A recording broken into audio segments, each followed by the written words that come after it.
আজকে আমাদের জার্নি শিলিগুড়ির জন্য। আমাদের বাড়ি থেকে শিলিগুড়ির ডিস্টেন্স ওই 600 কিলোমিটার মতো হবে। রাস্তা আমার চেনা, আমি যে রাস্তাটা দিয়ে যাই ওই রাস্তায় নেব, মানে একদম NH34 মানে পুরনো নাম, এখন ওটাকে NH12 বলা হয়।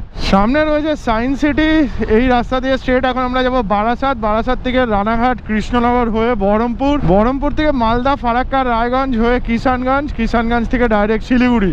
আর আমরা কিন্তু এই জার্নিতে NH34 দিয়েই যাব, অন্য কোনো রাস্তায় আমি যেতে চাইছি না। NH34 এর অবস্থা কিছু কিছু জায়গায় খারাপ হতে পারে, তো সেটা আমি ডিটেলসে তোমাদের সাথে শেয়ার করে দেবো, কিন্তু পুরো রাস্তাটাই আমরা NH34 দিয়ে যাব একদম ডালখোলা অবধি। ডালখোলা থেকে NH27 নেব, নিয়ে শিলিগুড়ি।